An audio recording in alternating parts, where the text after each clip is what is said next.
And let's talk about the Frankfurt Auto Show with our in-house auto expert, Supan Sharma. Supan, a very good evening to you. First of all, electric is really the push. Now, everybody, including all big car companies in India and globe, wants to go electric. What is your take on that? What is your take on the cars showcased at Frankfurt Auto Show today? I mean, from the environmental point of view, obviously it's great that all major manufacturers are now committing to that level 2 electric vehicles. At the same time, I see a little bit of smoke and mirrors there because while, there have been so many announcements about electric vehicles at the Frankfurt Motor Show, which were kind of expected because, if you look at the context of this year's Frankfurt Motor Show, major German automakers have faced emission scandals, which is why this year the Frankfurt Motor Show is very important. Everyone is going to be dropping some clues. Everyone is going to be making some statements. The German auto industry for sure has made this statement loud and clear that it's committed to electric vehicles. But at the same time, it's business as usual for the rest of the car industry. I mean, Jaguar has the E-Pace going out, in which it's, trying to follow up the success of its F-Pace SUV. Porsche is out with a new Cayenne, Bentley has a new Continental GT. So I think although the excitement around electric vehicles is all great, we're going to see results of that maybe 5 years from now, maybe 8 years from now. But meanwhile, it's business as usual for the auto industry. And I think that's not a bad thing, especially for enthusiasts looking at the fast cars that are coming at Frankfurt this year. All right, let's have a look at first what are the car launches that are going to take place or have happened already here. Frankfurt Motor Show, the third generation Bentley Continental GT, Mercedes Smart Vision EQ, Mercedes FQA Concept, Mercedes-Benz AMG Project One, Volkswagen ID Cross and Volkswagen T-Roc. These are the concepts that have been shown so far. The others are Seat Arona, Jaguar's E-Pace, Kia's Stonic. Well, Kia will come to Indian shows very soon. Citroen's C3 Aircross, Skoda Karoq. Then tail happy Audi R8 V10 RWS. There's Audi R8 V10 RWS, the other one also. So these are the main launches of Frankfurt Auto Show today. Today is the first day of the German city where the auto show is happening. So, Pan, a question to you here would be, this time the show is a bit different because most of the German automakers are mired in controversy. The diesel scandal that happened in 2015 in US, well, that has not left any German automaker untouched.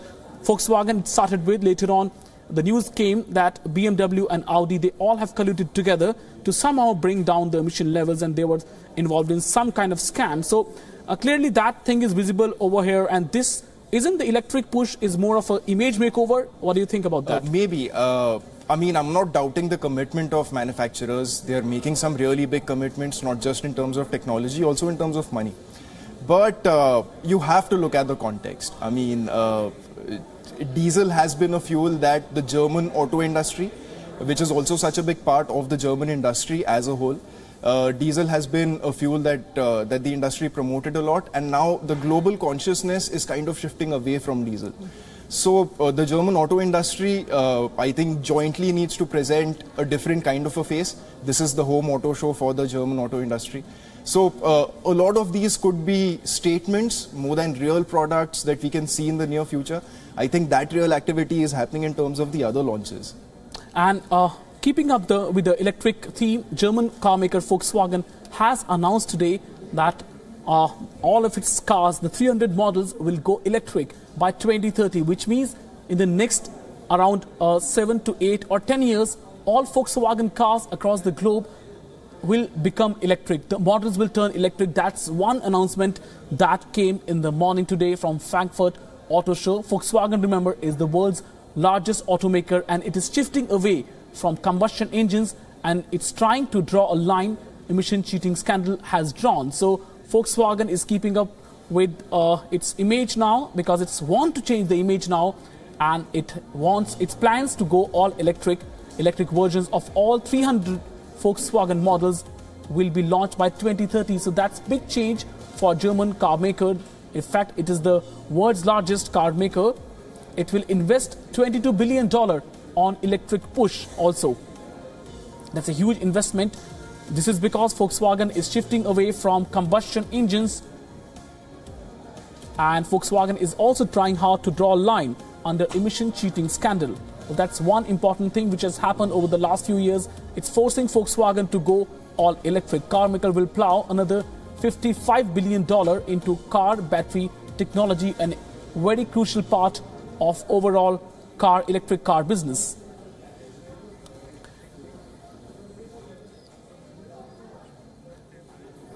So one last question to you, Supan, would be going forward, what all other things are expected at Frankfurt Auto Show? Well, after this, next month we will witness some launches at Tokyo Motor Show also. So overall, all industry you think is going electric, and what are the big other launches we can expect this time? Absolutely. I mean, if this is the kind of commitment that we're seeing, even in terms of concepts from European automakers, from the Germans at IAA, going ahead into the Tokyo Motor Show, Nissan has just showcased the latest version of its Leaf, which is its all-electric vehicle.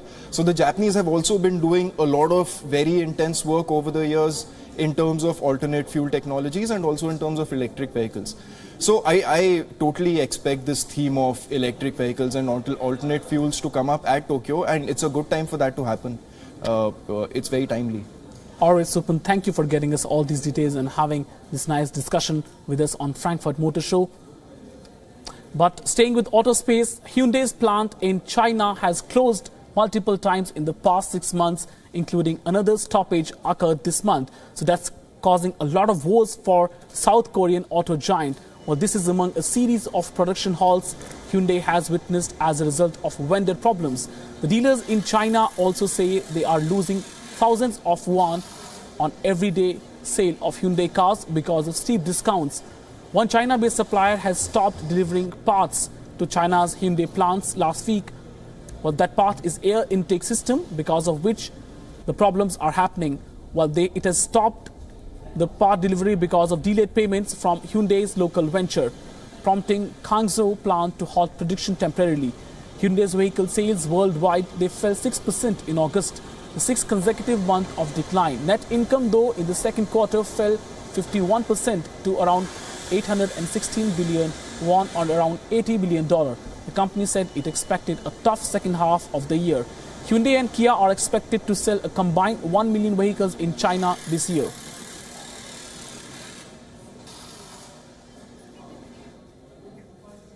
So Hyundai is facing big problems over there in China, where its dealers are losing heavy discounts, and the move Hyundai has faced production halts at Chinese factories. The problem is with overall part supplier. The automaker has also downgraded by rating agency. The Kia and Hyundai, Kia is sister concern of Hyundai. They aim to sell 1 million cars in China this year.